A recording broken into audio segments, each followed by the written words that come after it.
네,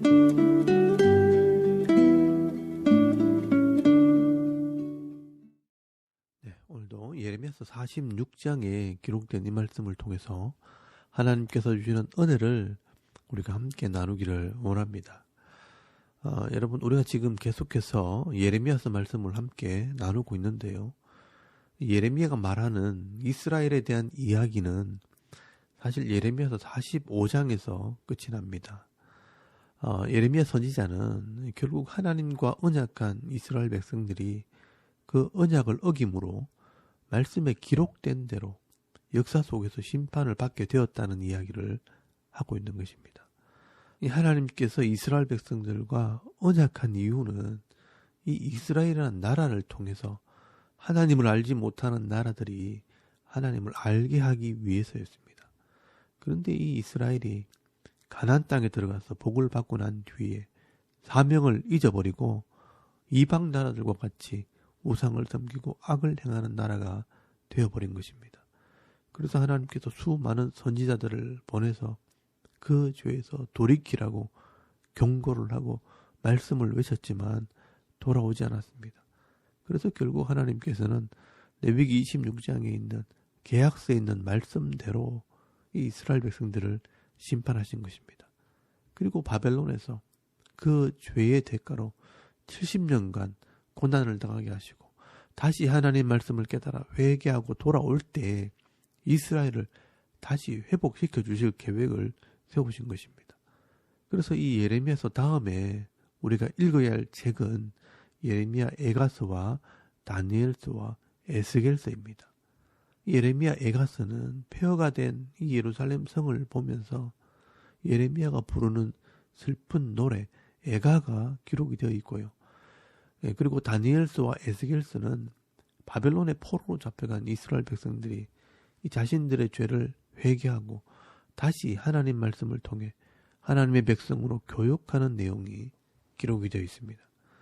이렇게 하나님께서는 역사 속에 하나님과 언약한 백성들이 실패한 이야기를 기록해 놓은 것은 오늘 우리도 예수를 믿지만 말씀대로 살지 못하고 사명을 감당하지 못하게 되면 이렇게 실패함으로 수치와 부끄러움을 당할 수 있다는 것을 가르쳐주기 위해서입니다. 그리고 더 중요한 것은 우리가 실패하고 넘어지고 부끄러움을 당할 수 있지만 이 하나님의 약속의 말씀을 믿고 돌아오는 자들에게는 하나님께서 반드시 회복시켜 주신다는 것을 기억하라는 것입니다. 그러므로 우리 인생도 마찬가지입니다. 우리가 이 땅에서 늘 완벽할 수 없고 완전할 수 없기 때문에 이 말씀대로 순종하지 못하고 죄를 짓고 넘어지더라도 순간순간 깨닫고 돌아오는 것이 중요한 것입니다. 이렇게 자신의 부족함을 깨닫고 회개하고 돌아오는 것이 우리의 신앙이고 믿음 있는 사람이라는 것을 역사를 통해 가르쳐 주는 것입니다. 그러므로 우리가 하나님을 믿고 예수를 믿는 것은요, 완벽해지려고 믿는 것이 아니라 내가 부족한 사람이라는 것을 깨닫고 인정하려고 믿는 것입니다. 그리고 여러분, 오늘 이 예레미야서 46장에서 51장까지 말씀에 이 예레미야가 기록하고 있는 것은 이스라엘을 타락시키고 멸망을 받게 만들었던 이 이방 나라들의 심판에 대해서 말씀을 하고 있습니다. 하나님께서 자기 백성이 죄를 지으면 반드시 때리시고 징계를 하십니다. 그리고 이 자기 백성을 죄를 짓도록 유혹하고 괴롭혔던 이 악한 나라들에게 반드시 보복하심으로 심판하신다는 것을 말씀을 하고 있습니다. 그러므로 하나님께서는 이 성도의 죄도 징계하시지만 성도를 괴롭히는 이 불신자들의 악함도 심판하신다는 것을 알아야 합니다. 그래서 이 성도의 징계와 이 불신자의 심판은 다른 것입니다. 성도는 말씀대로 법대로 징계를 내리고 다시 회복시키시지만 이 불신자들은요, 법대로 심판함으로 멸망을 받게 될 때 회복할 수 없습니다. 그래서 예레미야서 46장에서 51장까지 말씀에는 하나님께서 어떻게 이 이방 나라들, 이 불신자들을 심판하시는지 보라는 것입니다. 그래서 여러분, 오늘 이 예레미야서 46장 말씀에는 제일 먼저 애굽에 대한 심판의 메시지가 기록이 되어 있습니다. 먼저 애굽이 바벨론을 치기 위해 갈그미스로 치고 올라왔을 때 하나님께서 그 전쟁에서 패하게 하실 것을 예언합니다.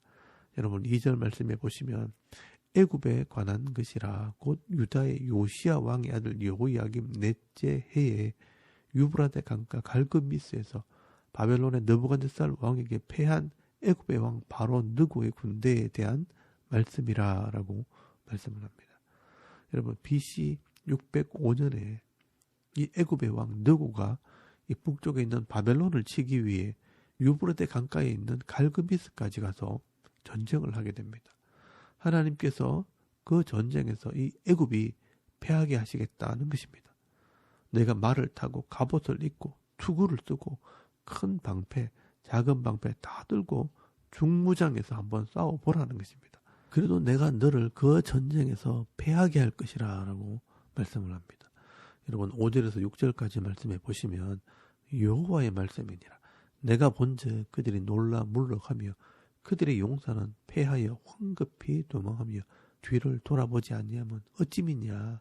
두려움이 그들의 사방에 있음이로다. 발이 빠른 자도 도망하지 못하며 용사도 피하지 못하고 그들이 다 북쪽에서 유브라데 강가에 넘어지며 엎드러지는도다라고 말씀을 합니다. 여러분 애굽이 아무리 무장을 하고 전쟁에 나가도 하나님께서 그 마음에 두려움을 주시면요 아무도 그 전쟁에서 이길 수 없다는 것입니다. 여러분 10절 말씀해 보시면요 하나님께서 왜 이렇게 애굽을 치시는가? 이스라엘을 위해 원수 갚는 보복이라 이스라엘의 복수를 한다는 것입니다. 하나님께서는 자기 백성 이스라엘을 괴롭히고 흩어지게 한 죄를 물어서 보복을 하시는 것입니다. 그리고 여러분 13절에서 26절까지 말씀에는 이 바벨론이 애굽을 치게 함으로 망하게 하겠다라고 말씀을 합니다. 13절 말씀해 보시면 바벨론의 느부갓네살 왕이 와서 애굽 땅을 칠 일에 대하여 선지자 예레미야에게 이르신 여호와의 말씀이니라 라고 말씀을 합니다. 이 갈그미스 전투에 패하고 돌아온 이 애굽의 군사들이요 이제는 본국으로 쳐들어온 이 바벨론의 느부갓네살 왕에게 점령을 당하게 됩니다. 여러분 16절 말씀해 보시면 그가 많은 사람을 넘어지게 하며 사람이 사람 위에 엎드러지며 이르되 일어나라 우리가 포악한 칼을 피하여 우리 민족에게로 우리 고향으로 돌아가자 하도다라고 말씀을 합니다. 이 애굽이요 비참하게 무너지게 될 때 당시 애굽과 함께 동맹을 맺던 이 나라들도요 다 도망을 가게 됩니다. 여러분 9절 말씀해 보시면 구스 이 에티오피아와 붓 리비아와 루딤 이 루디아 같은 이 나라에서 온 용병들이요 도망을 가면서 말합니다. 17절 말씀해 보시면요 바로 왕이 망했다. 그가 기회를 놓쳤다라고 말하면서 도망을 갑니다. 여러분 24절에서 25절까지 말씀해 보시면 땅 애굽이 수치를 당하여 북쪽 백성의 손에 부침을 당하리로다. 만군의 여호와 이스라엘의 하나님께서 말씀하시니라. 보라 내가 너 이 더베의 아몬 이 순념소 신과 바로 이 태양신과 애굽과 애굽 신들과 왕들 곧 바로와 곧 그의 의지하는 자들을 벌할 것이라 라고 말씀을 합니다. 여러분 이 애굽은 예전부터 함의 아들로 저주를 받은 아들이요 영적으로는 사탄을 상징하는 나라였습니다. 그래서 그의 신들과 또 바로 왕과 그를 믿는 모든 자들이요 다 심판을 받게 되는 것입니다. 그러면 여러분 하나님께서는요 성도들에게만 관심이 있는 것이 아니라 불신자들과 이 세계의 모든 나라들도 관심을 가지고 계시고요. 또 다스리시고 계신다는 것을 말씀을 하고 있습니다. 하나님께서 이 세상을 다스리시고 심판하실 때 똑같은 생명을 주시고 인생이라는 기회를 주십니다. 그럼에도 이 하나님을 알지 못하고 이 죄의 길에서 돌이키지 않을 때 말씀대로 심판하시는 것입니다. 여러분 로마서 1장 말씀해 보시면요. 하나님께서 모든 사람들에게 하나님을 아는 이 지식, 하나님을 아는 마음, 이 종교심을 주셨다고 말씀을 합니다. 근데 그 마음이 타락함으로 하나님을 이 사람과 짐승과 벌레의 형상으로 만들어 놓고 우상을 섬겼다라고 말씀을 하고 있습니다. 여러분, 하나님을 우상으로 만들어 섬기는 것이 바로 죄이고요.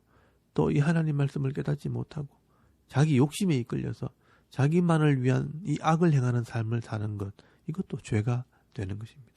그러므로 우리 인생에서요, 하나님을 알지 못하는 죄가 사실 제일 큰 죄가 되는 것입니다. 그러나 인생 중에 하나님을 바로 알고 또 믿고 또 하나님 말씀을 깨달아 순종하는 자들이 있다면 이 하나님 말씀에 약속된 회복과 은혜와 복을 누리게 되는 것입니다. 그래서 여러분, 이 죄를 상징하는 이 애굽은 하나님께서 심판하시지만 하나님과 언약한 이스라엘 백성들은요, 회복시켜 주실 것을 말씀을 하는 것입니다. 그래서 하나님을 믿기로 약속한 이 이스라엘 백성들은 내 종이라라고 말씀을 합니다. 여러분, 27절 말씀에 보시면요, 내 종 야곱아 두려워하지 말라, 이스라엘아 놀라지 말라, 내가 너를 먼 곳에서 구원하며 네 자손을 포로된 땅에서 구원하리니 야곱이 돌아와서 평안하며 걱정 없이 살게 될 것이라, 그를 두렵게 할 자가 없으리라 라고 말씀을 합니다.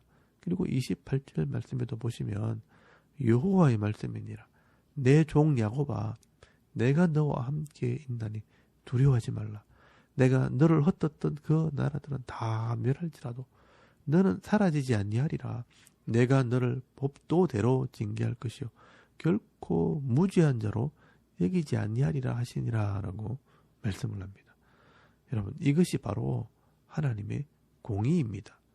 하나님을 알지 못하는 자들, 언약한 백성들을 괴롭혔던 이 나라들은 심판을 하시지만 내 백성들은 언약한 말씀대로 법대로 징계를 내린다라고 말씀을 합니다. 여러분, 여기서도 제일 중요한 말씀이 법대로 징계한다라는 말씀입니다. 하나님께서는 법대로 복을 주시고요, 법대로 징계하시는 분입니다. 그래서 이것을 공의라고 말하는 것입니다. 그러므로 우리가 이 역사를 보면서요, 법대로 하나님께서 복을 주시고 법대로 징계했다는 것을 확인하게 되면 하나님께서 어떻게 일하시는지를 우리가 배우게 되는 것입니다. 그러므로 오늘 이 시대도 하나님을 알지 못하는 자들은 이 불신에 대한 심판을 받겠지만 하나님의 백성들은 언약의 말씀대로 하나님 나라 복을 주시기도 하시지만 때로는 징계를 내리시기도 하는 것입니다. 오늘도 저와 여러분이 이 예수님을 통해 하나님과 언약한 백성이 되었기 때문에 하나님의 말씀대로 순종할 때 하나님의 자녀의 복을 받게 되는 것입니다. 모든 자연의 질서가 법대로 움직이듯이 우리 인생도 이 하나님의 법을 알아야 복을 받는 방법도 알게 되는 것입니다. 그래서 하나님을 아는 것이 지혜요 명철이 되는 것입니다.